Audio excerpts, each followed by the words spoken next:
తుఫాన్ ప్రభావంతో కాకినాడ ఉప్పాడలో సముద్రం అల్లకల్లోలంగా మారింది. అలలు ఉవ్వెత్తున ఎగిసిపడుతున్నాయి. బీచ్ రోడ్డును అధికారులు మూసివేశారు. ఉప్పాడలో 27 పునరావాస కేంద్రాలను ఏర్పాటు చేశారు అధికారులు. మరిన్ని వివరాలను ఉప్పాడ తీరం నుంచి మా ప్రతినిధి దత్తు అందిస్తారు.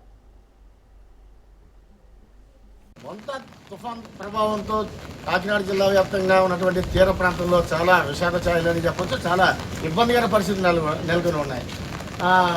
ఈ ఇంట్లో ఉన్న వారిని ఒక్కసారిగా ప్రభుత్వ యంత్రాంగం ఖాళీ చేసామని చెప్పింది. తుఫాను ఎక్కడే తీరం దాడుతుంది. ఈ నేపథ్యంలో విపరీతమైన గాలులు వేస్తే అలాగే సముద్రం కూడా ఎగిసిపడే అవకాశం ఉంది. విస్తారంగా వర్షాలు పడతాయి. కొండపోతుగా వర్షాలు పడతాయని వస్తున్న హెచ్చరికల నేపథ్యంలో వీరంతా మత్స్యకార కుటుంబాలు వీరంతా కూడా ఖాళీ చేశారు. అమ్మ ఏమని చెప్పారు అధికారులు వచ్చి మీకు? ఖాళీ చేయమని చెప్పాడు. ఖాళీ చేసి పైకి వెళ్ళిపోయి ఆ సత్తర్లో ఉంటున్నాం. ఇల్లు పొల్లిలు రూమ్ సత్తర్ ఎక్కడ పెట్టారు? అక్కడ బెల్డ్ కాసి ఉన్నాం. తెలుపులోకి చేసాము. ఖాళీగా అయిపోయింది ఇల్లు. మాదే ఇల్లు. ఎప్పుడు సముద్రం ఎలాగా ఉంటుందా? నీ చిన్నప్పుడు సముద్రం ఎంత దూరంలో ఉండేది? 100 ఎకరాల భూమిలో కలుచుకున్నది. సందరు తక్కువ 100 ఎకరాల భూమిలో కలుచుకున్నా. ఏ నాయుడికి వచ్చి మాకు దారి చూపి రోజు ఏమి గొట్టే రోజు ఏ నాయకుడు వేస్తాడని మేము అనుకుంటున్నాం. మరి గట్టు వేసారు కదా, గట్టు వేసినా ఇంత పెద్ద సముద్రాన్ని గట్టు ఆపుద్ది అంటావా? ఆగదు కదా. అది తగ్గాన గొట్టేతినా అవుతుంది ఆ సముద్రానికి. ఈ చిన్న గొట్టు పెద్ద గొట్టు చిన్న గొట్లు అయితే పోయాయి కదా, ఉంటాయా? ఇప్పుడు పునరావాస కేంద్రం సత్రంలో పెట్టారు కదా, నీకు భోజనాలు అవన్నీ పెడతారు అక్కడ? ఏమి పట్టలేదు భోజనాలు రవి ఏమి. నిజం చెప్పమ్మా, భోజనాలు పెట్టకుండా ఉంటారా? రోజు రమ్మన్నది. మనం ప్రస్తుతానికి అయితే కనుక చూడొచ్చు. ఏదైతే ఈ తీర ప్రాంతం, ఇది ఉప్పాడలో ఉన్నటువంటి తీర ప్రాంతం, ఈ ఇల్లు అయితే కూలిపోవడం జరుగుతుంది. అలాగే సముద్రం ఎదురుకొస్తూ ఉంటుంది. ఈ పెద్ద ఆవిడ చెప్పిన దాని ప్రకారం చూస్తుంటే కనుక దాదాపు 100-150 ఎకరాల వరకు దూరం వరకు భూభాగం ఉండేది. ఆ భూభాగం అంతా ప్రస్తుతం అయితే కనుక సముద్రంలో కలిసిపోయింది. ఆ వాతావరణ పరిస్థితులు కావచ్చు, లేకపోతే ఇక్కడ ఉన్నటువంటి భౌగోళిక మార్పుల కారణంగా కూడా ఆ సముద్రంలోకి అది కలిసిపోయిందని చెప్పొచ్చు. ఇక్కడ ఉన్నటువంటి వందలాది వేలాది ఇళ్ళన్నీ కూడా సముద్రంలో కలిసిపోవడం జరిగింది. అక్కడ 75 వరకు పునరావాస కేంద్రాలు ఏర్పాటు చేసింది. వారందరికీ కూడా అక్కడ ఆహారం అలాగే నిత్యావసర వస్తువులు సదుపాయాలు ఏర్పాటు చేస్తామని చెప్పి చెప్పడం జరిగింది. ప్రత్యేక కంట్రోల్ రూమ్లు కూడా ఏర్పాటు చేసింది. జిల్లా వ్యాప్తంగా ఉన్నటువంటి 175 కిలోమీటర్ల సముద్ర తీర ప్రాంతం ఉంది. తీర ప్రాంతంలో ఇటు ఆంధ్రప్రదేశ్ వ్యాప్తంగా చూసుకుంటే కనుక అటు నెల్లూరు నుంచి తడా వరకు శ్రీకాకుళం వరకు ఉన్నటువంటి తీర ప్రాంతంలో హై అలర్ట్ ప్రకటించింది.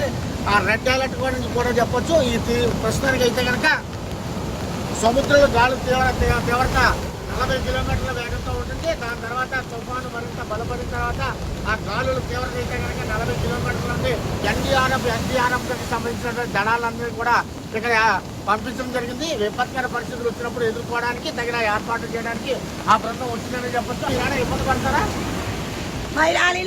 ఏమీ లేదండి. అది ఇంకా సముద్రం ఇలా వస్తానే ఉంటుంది. మేము అలా కొనుక్కుంటూ పోతున్నాం. అలాగే వాళ్ళు పాతిళ్ళు ఉంటాయి కదండి, మేము కొనుక్కొని ఇంకా అలా తిరుగుతూనే ఉంటున్నాం. మరి మేము బైక్ వెళ్ళడానికి కూడా మాకు స్థలం ఇవ్వలేదండి. స్థలాలు వీళ్ళకి అందరికీ వచ్చాయి కానీ మాకు స్థలం మాత్రం ఇవ్వలేదండి. అది కూడా మళ్ళీ అయిపోయింది. మేము ఇలా తిరుగుతున్నాం. ముందైతే మరి బియ్యం పప్పు అన్నీ వచ్చేయండి తుఫాన్లకు. ఇప్పుడైతే ఏమీ లేదు. మా ఇబ్బందులు చాలా ఇబ్బందులు పడుతున్నాం. పాటు లేక పిండి లేక పిల్లలకి ఎలా పోషించుకోవాలో అర్థం ఉండట్లేదండి మాకు. మరి అన్నీ మరి కళ్యాణ్ బాబే చెయ్యాలి. మరి ఇప్పుడు మాకు ఆ బాబు తెప్పించే నాతోడు ఎవరూ లేదు. ఇది పరిస్థితి రోజు రోజు సముద్రం ముందుకు వచ్చేస్తుంది. మేము మాత్రం వెనక్కి వెళ్ళిపోతున్నామని చెప్పి మీరు చెప్తారు. మా ఇళ్ళన్నీ సముద్రం ఆల్రెడీ ఇప్పటికే కలిపేసుకుంది. వచ్చి ఎవరో పట్టించుకున్న దాఖలాలు లేవని చెప్పి మీరు చెప్తారు. కొంతమందికి అయితే ఇళ్ల స్థలాలు వచ్చాయి, కొంతమందికి అయితే రాలేదని చెప్పారు. అయితే డిప్యూటీ సీఎం ఇలాగా కావడం, డిప్యూటీ సీఎం సొంత నియోజకవర్గం కావడంతో ఈసారి మిగతా నాయకులు పట్టించుకోలేదు. కనీసం ఆ పవన్ కళ్యాణ్ అయినా వచ్చి మమ్మల్ని పట్టించుకుంటారనే ఆశ మాత్రం వీళ్ళ కళల్లో కనబడుతుందని చెప్పొచ్చు. ప్రస్తుతానికి అయితే కనుక తుఫాను హెచ్చరికలు ప్రాంతాలందరినీ కూడా అధికార యంత్రాంగం ఎలక్ట్ చేసింది. అధికార యంత్రాంగం కూడా తుఫాను తీరం దాటే సమయంలో ఎటువంటి విపత్కర పరిస్థితులు వచ్చినా సరే ఎదుర్కోవడానికి సిద్ధంగా ఉన్నామని చెప్తోంది. కెమెరా పర్సన్ శాస్త్రం దత్తు రాజ్.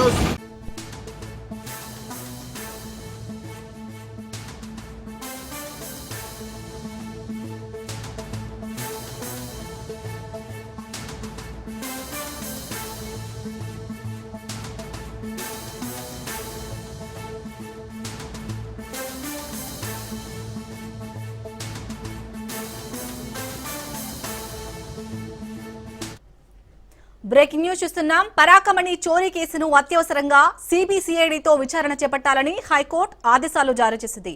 డిసెంబర్ 2 నాటికి కేసు విచారణ పూర్తి చేయాలని స్పష్టం చేసింది. నిందితుడు రవికుమార్ ఆస్తులపై దర్యాప్తు చేయాలని ఏసీబీ డీజీకి హైకోర్టు ఆదేశాలిచ్చింది. లోక్ అదాలత్లో కేసు రాజీ చేసిన న్యాయమూర్తిపై చర్యలు చేపట్టాలని హైకోర్టు ఆదేశాలు జారీ చేసింది.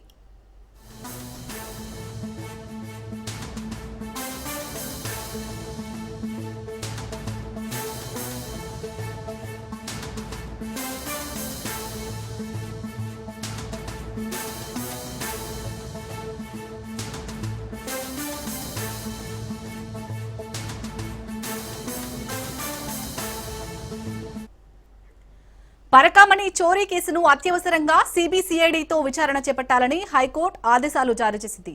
డిసెంబర్ 2 నాటికి కేసు విచారణ పూర్తి చేయాలని స్పష్టం చేసింది. నిందితుడు రవికుమార్ ఆస్తులపై దర్యాప్తు చేయాలని ఏసీబీ డీజీకి హైకోర్టు ఆదేశాలిచ్చింది. లోక్ అదాలత్లోని కేసు రాజీ చేసిన న్యాయమూర్తిపై చర్యలు చేపట్టాలని హైకోర్టు ఆదేశాలు జారీ చేసింది.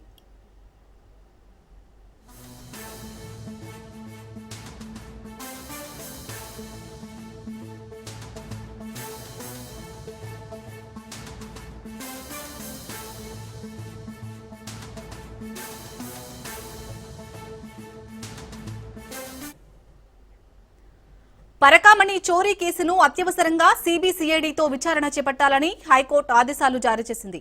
డిసెంబర్ 2 నాటికి కేసు విచారణ పూర్తి చేయాలని స్పష్టం చేసింది.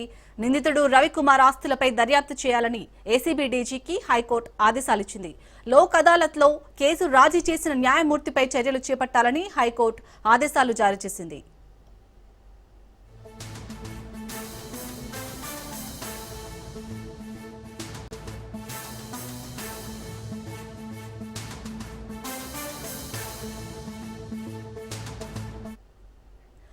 పరకామణి చోరీ కేసును అత్యవసరంగా సిబిసిఐడితో విచారణ చేపట్టాలని హైకోర్టు ఆదేశాలు జారీ చేసింది.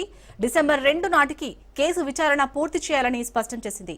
నిందితుడు రవికుమార్ ఆస్తులపై దర్యాప్తు చేయాలని ఏసీబీ డీజీకి హైకోర్టు ఆదేశాలిచ్చింది. లోక్ అదాలత్లో కేసు రాజీ చేసిన న్యాయమూర్తిపై చర్యలు చేపట్టాలని హైకోర్టు ఆదేశాలు జారీ చేసింది.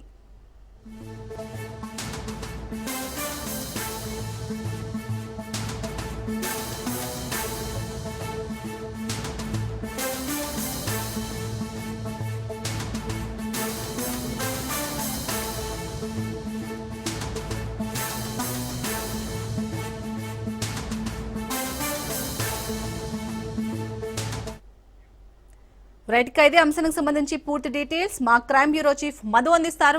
మధు, పరకామణి చోరీ కేసుకు సంబంధించి ఏపీ హైకోర్టు ఎలాంటి ఆదేశాలు జారీ చేసింది? అప్డేట్స్ ఏంటి?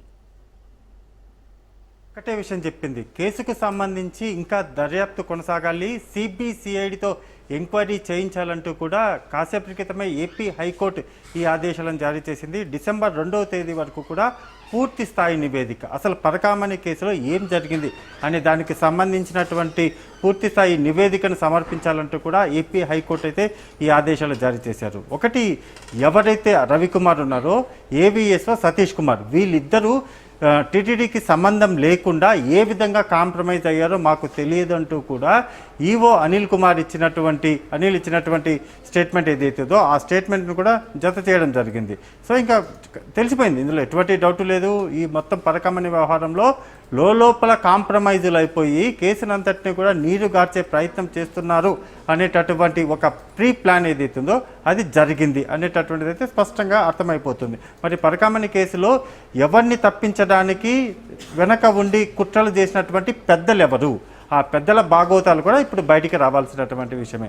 ఏది ఏమైనప్పటికీ కానీ ఒకటైతే వాస్తవం, పరకామణి కేసులో దొంగతనం జరగడం, ఆ తర్వాత దాన్ని ఎలాగైనా సరే బయటికి రాకుండా చేయడం, బయటికి వచ్చినటువంటి వ్యవహారాన్ని కాంప్రమైజ్కి అయ్యేలాగా చూడడం, ఈ మొత్తం ఆస్పెక్ట్ అంతా కూడా దీని చుట్టూనే జరిగింది.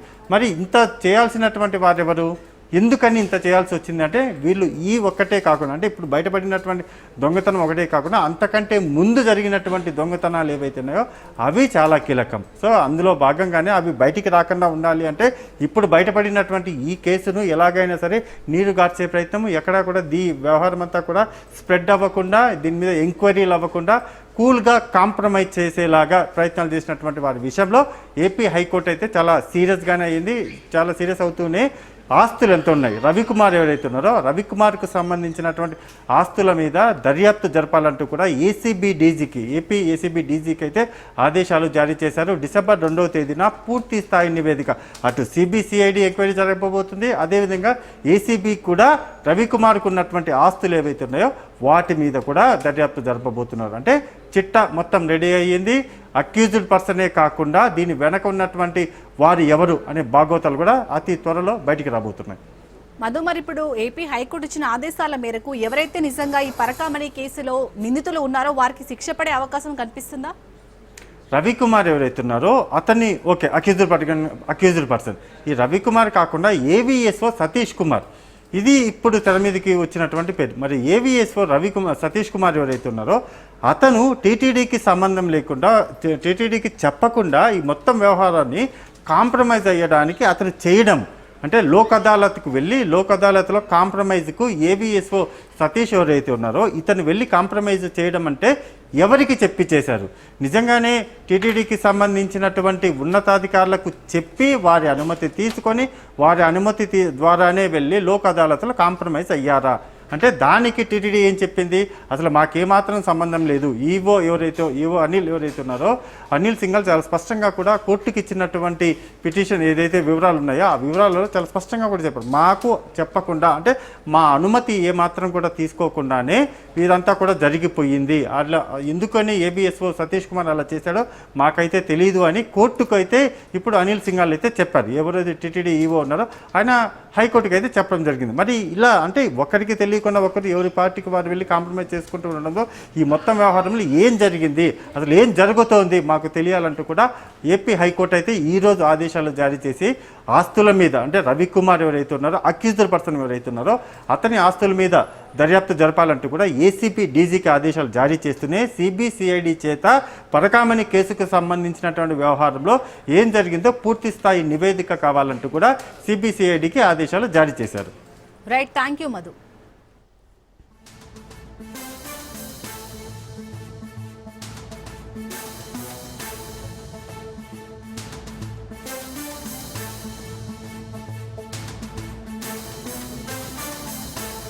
మోంతా తుఫాన్ దూసుకొస్తుంది. బంగాళాఖాతంలో ఏర్పడిన తీవ్ర వాయుగుండం మరింత బలపడింది. గంటకు 16 కిలోమీటర్ల వేగంతో దూసుకొస్తుంది. రానున్న 24 గంటల్లో తీవ్ర తుఫానుగా బలపడే అవకాశం ఉందని భారత వాతావరణ శాఖ తెలిపింది. ఈ తుఫాన్ అక్టోబర్ 28న మచిలీపట్నం నుంచి కళింగపట్నం మధ్యలోని కాకినాడకు సమీపంలో తీరం దాటే అవకాశం ఉందని ఐఎండీ తెలిపింది.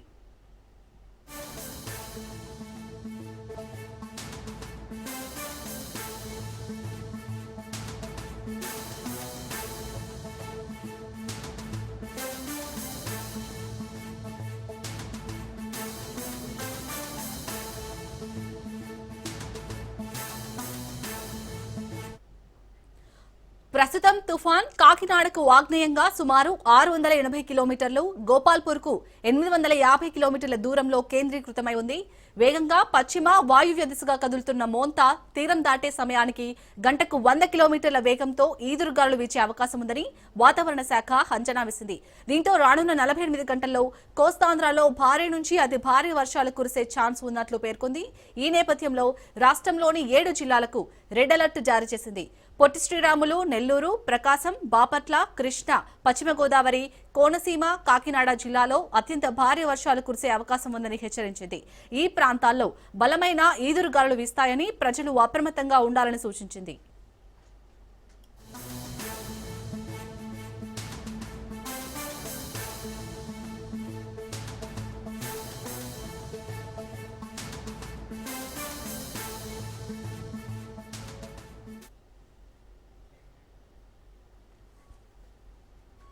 రాష్ట్రంలోని మరో 16 జిల్లాలకు ఆరెంజ్ అలర్ట్ జారీ చేశారు. చిత్తూరు, తిరుపతి, అన్నమయ్య, కడప, నంద్యాల, పల్నాడు, గుంటూరు, ఎన్టీఆర్, ఏలూరు, తూర్పుగోదావరి, అల్లూరి, అనకాపల్లి, విశాఖపట్నం, పార్వతీపురం, విజయనగరం, శ్రీకాకుళం జిల్లాలో అతి భారీ వర్షాలు కురుస్తాయని తెలిపారు. శ్రీ సత్యసాయి, అనంతపురం, కర్నూలు జిల్లాలకు ఎల్లో అలర్ట్ ప్రకటించారు. ఈ జిల్లాలోనూ భారీ వర్షాలు పడే అవకాశం ఉందని తెలిపింది వాతావరణ శాఖ. అన్ని ప్రధాన పోర్టుల్లో 1వ నెంబర్ ప్రమాద హెచ్చరికలు జారీ చేసింది. తీర ప్రాంతాల ప్రజలు అప్రమత్తంగా ఉండాలని, అత్యవసర పరిస్థితులకు సిద్ధంగా ఉండాలని అధికార యంత్రాంగం హెచ్చరిస్తోంది. అలాగే మత్స్యకారులు కూడా ఎవరూ చేపల వేటకు వెళ్లొద్దని సూచించింది.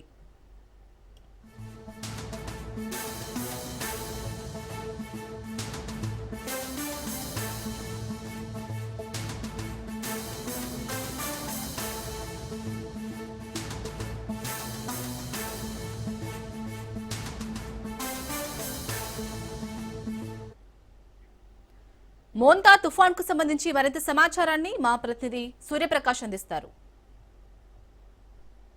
ఆంధ్రప్రదేశ్ రాష్ట్రంలో అయితే ముంతాన్ తుఫాన్ ప్రభావం అయితే పూర్తిగా చూపిస్తున్న పరిస్థితి కనిపిస్తుంది. దానికి సంబంధించి జిల్లా యంత్రాంగంతో పాటు రాష్ట్ర ప్రభుత్వం ఎక్కడికక్కడైతే అప్రమత్తం చేస్తూ ప్రస్తుతం విద్యాశాఖకు సంబంధించి అన్నింటిని కూడా సెలవులు ప్రకటించిన పరిస్థితి ఉంది. యూనివర్సిటీల నుండి చివరికి అంగన్వాడీల వరకు కూడా అన్ని శాఖలను కూడా విద్యార్థులు ఎవరు కూడా రాకుండా ముందస్తు జాగ్రత్తలు అయితే వాళ్ళు నిలుపుదల చేసిన పరిస్థితి ఉంది. అలానే కొండవాళ్ళ ప్రాంతంలో కావచ్చు, అలానే ఎక్కడికక్కడ ఈ లోతట్టు ప్రాంతాలు ఉంటాయి అక్కడ ఉన్న ప్రజలను కూడా అప్రమత్తం చేస్తూ పూర్తిగా వాళ్ళందరినీ కూడా నిలువరించిన పరిస్థితి ఉంది. ప్రయాణాలు కూడా ఎవరు చేసుకోకుండా ఆఫ్ చేసేందుకైతే ముందుగా పర్యాటక శాఖలను కూడా అప్రమత్తం చేస్తూ ఎవరు కూడా రాకుండా నిలుపుదల చేస్తున్న ఎక్కడికక్కడ కట్టడి చేస్తున్న పరిస్థితి ఉంది. ప్రధానంగా బొర్రా కేవ్స్ కావచ్చు, అలానే చాపరాయి ప్రాంతం కావచ్చు, అలా ఉమ్మడి విశాఖ జిల్లాలో ఉన్న అన్ని పర్యాటక ప్రాంతాలను కూడా ప్రస్తుతం నిలుపుదల చేస్తున్నట్టయితే పర్యాటక శాఖ కావచ్చు, అలానే స్థానికంగా ఉన్న జిల్లా అధికారులు కూడా అప్రమత్తం చేసి ఎవరిని కూడా రాకుండా చేస్తున్న పరిస్థితి ఉంది. ఈ యొక్క ముంతా తుఫాన్ ప్రభావంతో అయితే భారీగా అయితే మత్స్యకారుల పైన ప్రభావం పడుతున్న పరిస్థితి ఉంది. దానికి సంబంధించి మనం ప్రస్తుతం విశాఖపట్నం ఫిషింగ్ హార్బర్ ప్రాంతంలో ఉన్నాం. ఫిషింగ్ హార్బర్ ప్రాంతంలో అయితే భారీగా ఎక్కడికక్కడ బోట్లన్నీ కూడా పూర్తిగా చేరిపోయిన పరిస్థితి కనిపిస్తుంది. మనం విజువల్స్లో ఏదైతే చూస్తున్నామో మొత్తం దాదాపు 480కి పైగా బోట్లు అయితే ఇక్కడికి చేరుకున్న పరిస్థితి ఉన్నాయి. అలానే మరిన్ని బోట్లన్నీ కూడా అక్కడ స్థానికంగా ఏ పోర్ట్లు ఉంటాయో ఆ పోర్ట్ల ప్రాంతాల్లోకి అయితే 150 నుండి 160 బోట్లు అయితే చేరుకున్న పరిస్థితి ఉండడంతో వీరి యొక్క జీవనోపాధి ప్రధానంగా ఏదైతే ఉందో ఆ జీవనోపాధిని అయితే ప్రస్తుతం కోల్పోతున్నామని అయితే మత్స్యకారులు అయితే ఆవేదన చెందుతున్న పరిస్థితి ఉంది. ప్రధానంగా ప్రాణ ఆస్తి నష్టం ఏది కోల్పోకుండా ఉండేందుకైతే రాష్ట్ర ప్రభుత్వం అయితే దీనికి ముందస్తు జాగ్రత్తల్లో అయితే ముంతాన్ తుఫాన్ ప్రభావం ప్రజలపైన అలానే వారి యొక్క ప్రాణాలపైన పడకూడదని అయితే దీన్ని ఈ విధంగా అయితే తీసుకున్న పరిస్థితి ఉంది. దీనికి సంబంధించి నిత్యం కూడా జనవాసాలతో కావచ్చు, అలానే మార్కెటింగ్ దీంతో అయితే ఎక్కువగా ఇక్కడ ట్రాన్స్పోర్టేషన్ దేశ విదేశాలకైతే ఇక్కడ కంటైనర్స్తో పాటు వెళ్తున్న పరిస్థితి ఉంటుంది. కానీ ఇంతవరకు కూడా చాలా నిర్మానుషంగా ఉన్న ప్రాంతంగా మారిపోవడంతో ఈ మత్స్యకారులు వారి యొక్క జీవనోపాధిని అయితే కోల్పోవడం, ఈ యొక్క ముంతాన్ తుఫాన్ ఏదైతే గత 2 రోజులుగా ఈ యొక్క ప్రభావం మొదలైందో అప్పటి నుండి కూడా వీళ్ళు బిక్కుబిక్కుమంటూ అయితే సముద్రంలో వీళ్ళ జీవనాన్ని అయితే కొనసాగిస్తూ ప్రస్తుతం వీళ్ళంతా కూడా దగ్గరలో ఉన్న పోర్టులకైతే చేరుకున్న పరిస్థితి ఉంది. విశాఖపట్నంలో 480కి పైగా అయితే ఈ యొక్క బోట్లన్నీ కూడా ఇక్కడ చేరుకున్న పరిస్థితి ఉండడంతో వీళ్ళంతా కూడా ఆవేదన వ్యక్తం చేస్తున్న పరిస్థితి ఉంది. కంటైనర్స్తో నిత్యం ఇక్కడ నుండి ట్రాన్స్పోర్టేషన్స్ దేశ విదేశాలు ఆస్ట్రేలియాతో పాటు అలానే అమెరికాకి కూడా ఎన్నో చేపలు అలానే రొయ్యలు ఇక్కడ నుండి పంపించే ఘనత అయితే విశాఖ ఫిషింగ్ హార్బర్కి అయితే ఉంది. కానీ ఇక్కడ నుండి ప్రస్తుతం ఈ యొక్క ముంతాన్ తుఫాన్ ప్రభావంతో వాటన్నింటిని కూడా నిలిచిపోవడంతో తీవ్ర ఆవేదన అయితే వ్యక్తం చేస్తున్న మత్స్యకారులు అయితే కనిపిస్తుంది. ఇప్పటికే ఈ బోట్లు ఏవైతే ఉన్నాయి ఇవన్నీ కూడా అలలు తాకిడికి కొట్టుకుపోకుండా ముందస్తు సురక్షిత ప్రాంతాలకైతే తీసుకొచ్చి జట్టీలకైతే లంగర్లు వేసిన పరిస్థితి కనిపించడంతో ప్రజలంతా కూడా అప్రమత్తంగా ఉండాలి. ప్రధానంగా మత్స్యకారులు ఎవరు కూడా దీనికి సంబంధించి ఇబ్బందులు పడొద్దనే విషయాన్ని అయితే తెలియజేస్తున్న పరిస్థితి కనిపిస్తుంది.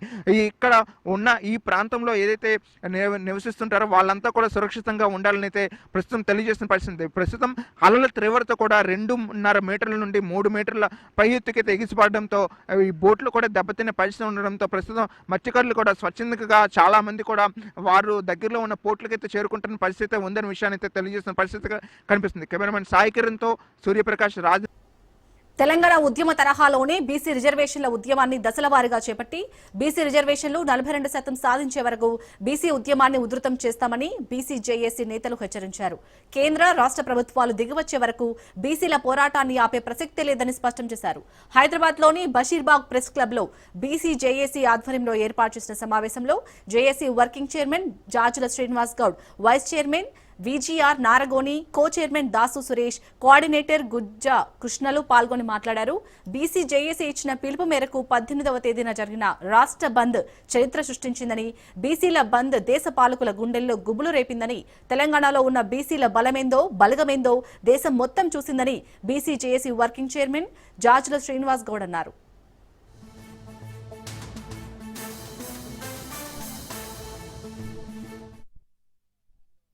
తెలంగాణలో కులగణన చేసి 42% రిజర్వేషన్లు పెంచుతామని చెప్పి కామారెడ్డి డిక్లరేషన్ చేసింది. దానికి కట్టుబడాలే, అది అమలు చేసిన తర్వాతనే ఎన్నికలు నిర్వహించాలని చెప్పి ఇందులో ఒక్క సంఘం కాదు, 2 సంఘాలు కాదు, అందరం సమిష్టిగా ఎవరికి తోచిన పద్ధతిలో వారందరం పోరాటం చేసి రాష్ట్ర ప్రభుత్వం మీద ఒత్తిడి పెంచి ఇలా 22 నెలలైనా స్థానిక సంస్థల ఎన్నికలు జరగకుండా బీసీ రిజర్వేషన్లు పెంచే వరకు ఎన్నికలు నిర్వహించొద్దని చెప్పి సుదీర్ఘ కాలంగా పోరాటం చేస్తున్నాం. ఎవరికి వారుగా మేము ఉద్యమించినాం. ఉద్యమాన్ని గల్లీలో జరుగుతుంది, ఇది ఢిల్లీ దాకా సెగదాకాలే, రాష్ట్ర ప్రభుత్వ పెద్దల అదేవిధంగా కేంద్ర ప్రభుత్వ పెద్దల వరకు వినపడాలి. కాబట్టి ఈ ఉద్యమాన్ని ఇంకా చాలా సీరియస్ గా తీసుకుపోవాలనే భావనతోటి 18వ తారీఖు నాడు బంద్ పిలిపివ్వడం జరిగింది. మీరు చూశారు, ఒక బంద్ ఒక చరిత్ర. తెలంగాణ వచ్చినాక ఒక చారిత్రాత్మకంగా జరిగినటువంటి బంద్ మొన్న బీసీ బంద్. ఒక బస్సు పయ్య రోడ్డు మీదకి రాలే, ఒక షాపు తెరవలే. పాల్గొన్నటువంటి లక్షలాది మంది బీసీలందరికీ మీ ద్వారా ప్రత్యేకంగా ఈ సందర్భంగా ధన్యవాదాలు తెలియజేస్తున్నాం. నవంబర్ 2వ తేదీన హైదరాబాద్ లోని కళింగ భవన్ లో బీసీ జేఏసీ విస్తృత స్థాయి సమావేశాన్ని ఏర్పాటు చేయబోతున్నాం. 2వ తేదీన జరిగేటువంటి విస్తృత స్థాయి సమావేశంలో మేము అందరం చర్చించి భవిష్యత్ కార్యాచరణ నిర్ణయించుకుని ఆ సమావేశంలో ప్రకటించి ఇవాళ దేశమే భూకంపం వచ్చేటట్టు మా ఉద్యమం ఉండబోతుంది. మా తల తెగిపడ్డా సరే ఎట్టి పరిస్థితుల్లో రాజీ పడే ప్రసక్తి లేదు, ఎవరితో కుమ్మక్కయ్యే పరిస్థితి లేదు. ఇండియా కూటమి నుంచి రాహుల్ గాంధీ గారిని, తేజస్వి యాదవ్ గారిని, అఖిలేష్ యాదవ్ గారిని, స్టాలిన్ గారిని, ఎవరైతే ఇండియా కూటమిలో ఉన్నారో ఆ పెద్దలను కలుస్తాం. అదేవిధంగా ఎన్డీఏ కూటమిలో ఉన్నటువంటి నితీష్ కుమార్ గారిని, చంద్రబాబు నాయుడు గారిని, పవన్ కళ్యాణ్ గారిని, ఆ తర్వాత మోడీ గారిని, బీజేపీ అధ్యక్షుడు నడ్డా గారిని, బీజేపీ ఓబీసీ మోర్చా జాతీయ అధ్యక్షుడు డాక్టర్ లక్ష్మణ్ గారిని కూడా కలుస్తాం. హైదరాబాద్ సుందరయ్య విజ్ఞాన కేంద్రంలో తెలంగాణ లీడ్ క్యాప్ భూముల పరిరక్షణ సమితి నూతన కమిటీ ఎన్నిక జరిగింది. లీడ్ క్యాప్ భూముల పరిరక్షణ రాష్ట్ర కమిటీ నిర్మాణం జరిగింది. ఈ కమిటీకి చైర్మన్ వీరస్వామి పల్లెలు, వైస్ చైర్మన్ గా డాక్టర్ రాజమౌళిని ఎన్నుకున్నామని, అదేవిధంగా అడ్వైజర్స్ గా ఆరేపల్లి రాజేందర్, ప్రొఫెసర్ కాసిం ను ఎన్నుకున్నారు. రేపు జరగబోయే భవిష్యత్ కార్యక్రమాలన్నీ ఈ కమిటీ ఆధ్వర్యంలో నిర్వహించబోతుందని తెలిపారు. రాష్ట్రంలో ఉన్న భూములను పరిరక్షించడమే కమిటీ యొక్క ముఖ్య ఉద్దేశమని స్పష్టం చేశారు.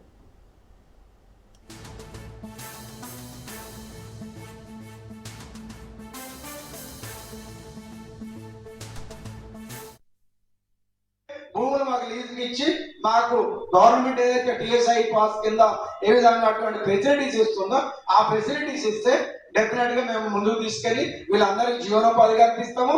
ఎంప్లాయీస్ కావచ్చు, అవుట్ సోర్సింగ్ కావచ్చు, లేదంటే వాళ్ళని కూడా ఇలా భాగస్వామ్యం చేయడమా, అది మొడాలిటీస్ అని తర్వాత చేద్దాం సార్ అని అన్నారు. కానీ బడ్జెట్ ఇవ్వలేదు, వాళ్ళని ఎంకరేజ్ చేయలేదు మళ్ళీ గవర్నమెంట్. దానికి కేసీఆర్ పూర్తిగా వ్యతిరేకం చేశాడు. ఎందుకంటే ఆ భూములను సిద్దిపేట కమిషనర్ ఆఫీస్ కు, వేరే జాగాల రైతు వేదికలకు అక్కడక్కడ కొంత భూమి తీసుకోవడం జరిగింది. అదేవిధంగా గచ్చిబౌలిలో మరి ఇతరులకు లీజుకి ఇవ్వడం జరిగింది టీఆర్ఎస్ గవర్నమెంట్ పీరియడ్ లోనే. సో ఈ విధంగా వాళ్ళ భూములను అన్యాక్రాంతం అంటే అఫీషియల్ గానే ఇప్పుడు జయరావు గారు చెప్పినట్టు గవర్నమెంట్ భూములు కంటే గవర్నమెంట్ తీసుకోవడం దేనికైనా ఉపయోగించుకోవచ్చు అని. మరి అలాంటి పరిస్థితుల్లో గవర్నమెంటే ఈ కమ్యూనిటీ డెవలప్మెంట్ కోసం ఆర్థికంగా ఈ కులాలు అభివృద్ధిలోకి రావాలనే ఉద్దేశంతో లెదర్ పార్కులు ఇచ్చి మళ్ళీ రిటర్న్ తీసుకుంటున్నామంటే మరి ప్రభుత్వం యొక్క ఉద్దేశం ఏంటి? 7% జనాభా ఈ ఓట్లు సాలిడ్ మనకు పడాలంటే ఏం చేయాలని ఇందిరాగాంధీ నిర్ణయం తీసుకొని వీళ్ళకి భూములు ఇవ్వాలి. భూములు లేని వాళ్ళు ఎవరు ఈ దేశం అంటే దళితులు.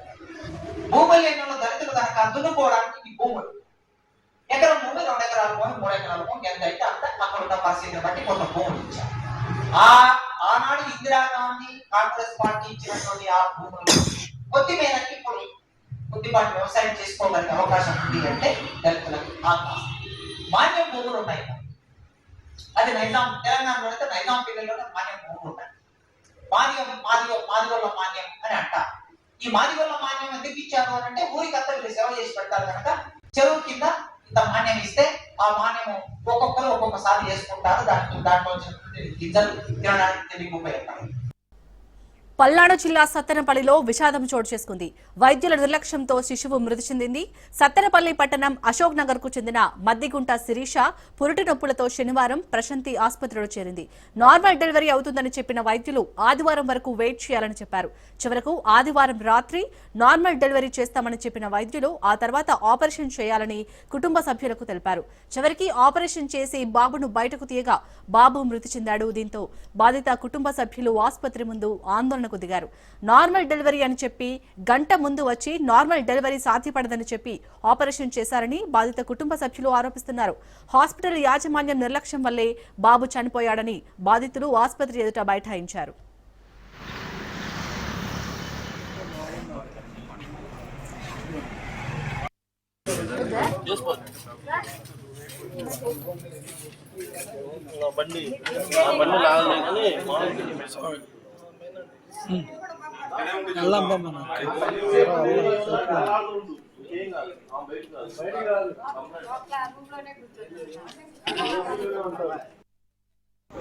రెండు గంటలన్నర పుషింగ్ ఆమెకు రానప్పుడు ఇప్పుడు normal delivery, first delivery normal delivery, రెండో నార్మల్ డెలివరీ రానప్పుడు సిజేరియన్ పోవాలి.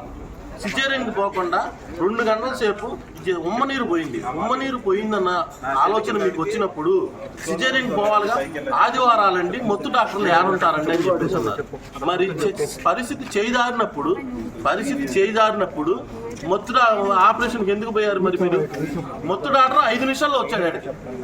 మొత్తు డాక్టర్ 5 నిమిషాల్లో మీరు చేయాలనుకుంటే ఎంతసేపు? నువ్వు నిర్లక్ష్యంగా ఎక్కడో ఉండి ఎవరినో హాస్పిటల్ పెడితే నీదే హాస్పిటల్ ఇంకొకరిని ఎవరినన్నా? నీ హాస్పిటల్కు నువ్వు రెస్పాన్సిబిలిటీ. నువ్వు బాధ్యత లేకపోవటం వల్ల ఈరోజు మా కుటుంబం ఆవేదన వ్యక్తం చేస్తాం. ఆపరేషన్ బాబుకి హార్ట్ బీట్ పడిపోయింది, చెయ్యి దాటిపోయింది, ఇంకా వల్ల కాదు, అమ్మో ఏదైనా జరిగిపోయింది అని చెప్పేసి ఆలోచనతో నువ్వు ఈరోజు ఆపరేషన్ చేసావు. 5 నిమిషాల్లో మొత్తం డాక్టర్ వచ్చారు. అదేదో మేము 5:30కు లోపల పోయినప్పుడు 6:30 మేము దండం పెట్టాం. అమ్మ చేయండి అమ్మ, ఆపరేషన్ చేయండి అమ్మ. అదేమంటే ఏమయ్యా మేము కృషి చేస్తున్నామయ్యా, ఆమె మొక్కట్లేదా అంటే ఆమె వల్ల కావట్లా, ఆమెకు సహకరించినప్పుడు నువ్వేం చేయాలా? పిల్లగాడిని నాశనం చేస్తావా? ఫస్ట్ డెలివరీ కూడా మా బాబు ఇక్కడే జరిగింది. అయితే ప్రసాద్జీ గారి మీద అదే నమ్మకంతో నేను ఇప్పుడు వచ్చి మేడం గారి దగ్గర చేయించుకున్నాను నార్మల్ డెలివరీ. అయితే ఇక్కడికి వచ్చిన తర్వాత ఈ 10 నెలలు అమ్మాయి మేడం గారి దగ్గర చూపించుకున్నాను. మేడం గారి దగ్గర నమ్మకంతో మేడం గారు ఆపరేషన్ నార్మల్ డెలివరీ చేస్తారని నమ్మకంతో మేడం గారి దగ్గరికి వచ్చారు. అయితే ఈ 10 నెలలు మేడం గారు చూశారు, బాగానే చూశారు, నేనే కాదనట్లేదు. అయితే లాస్ట్కి వచ్చేదానికి ఇవాళ ఆపరేషన్ నొప్పులు వస్తాయి అనే టైంకి మేడం గారు ఎక్కడికో వెళ్ళిపోయారు, వేరే డాక్టర్ గారిని తీసుకొచ్చారంట. ఆ విషయం మాకు తెలియదు, కనీసం మేడం గారు కూడా మాకు ఇన్ఫర్మేషన్ తెలియదు. మా వాళ్ళు ఎవరికి చెప్పినా ఆ మేడం గారు ఫోన్ ఎత్తలేదు, కనీసం స్టాఫ్ నర్స్ ఫోన్ చేసినా మేడం గారు ఫోన్ ఎత్తలేదు. దీనికి మేడం గారు అడిగితే ఏం సమాధానం చెప్పలేకపోతున్నారు.